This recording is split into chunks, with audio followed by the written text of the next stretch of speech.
Bom, gente, a égua do Alonso.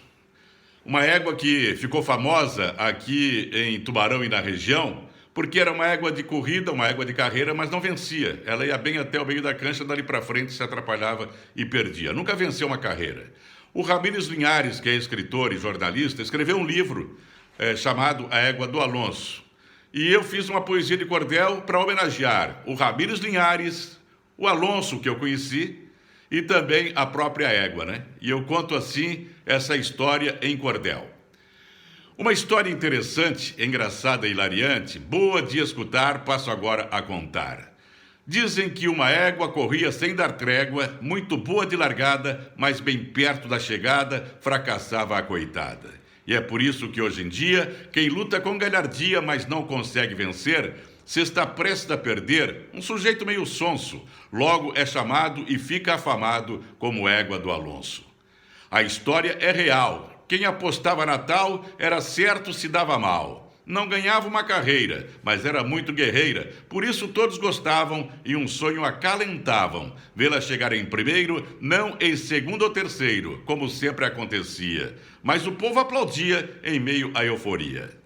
Essa égua atrevida, para muitos a preferida, era mesmo graciosa, até meio dengosa. Antes das corridas, com as medidas aferidas, passeava toda a prosa, pois a rainha das canchas ostentava algumas manchas que a deixavam mais bela, tal qual uma gazela.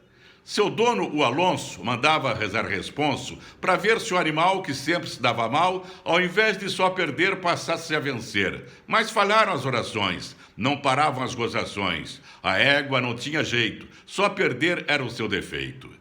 As pessoas antigamente, de forma persistente, se reuniam contentes para curtir uma carreira, ao lado da capoeira. Ali não tinha miséria, a coisa era bem séria. O Alonso, o do responso, era mesmo insistente, gostava de botar quente e desafiava o vivente. Apostava com quem quisesse, o dinheiro que viesse, sem demonstrar o estresse, que a égua venceria, mas novamente perdia.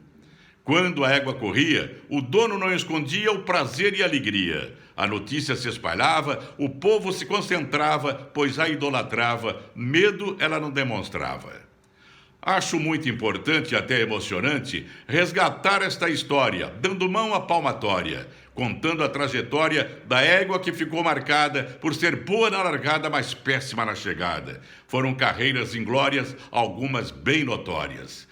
Mas para nossa região e para nossa geração ficou uma lição de luta e superação. Que tenhamos na memória que não é só com vitória que se define a trajetória. Mesmo o perdedor, é claro, tem seu valor. O importante é batalhar, na vida sempre lutar. E o espírito preparar para perder ou para ganhar. Amigos, vou terminando a poesia em cordel, cumprindo o meu papel, demonstrando o encantamento e o reconhecimento, digno de aplausos, para o autor destes causos, pois hoje eu recomendo o livro que estou lendo, do amigo que eu considero, digo isso e reitero, radialista, escritor e jornalista, grande articulista. Vai aqui minha saudação, feita com emoção, agradecendo a inspiração por essas histórias peculiares ao meu amigo Ramírez Linhares.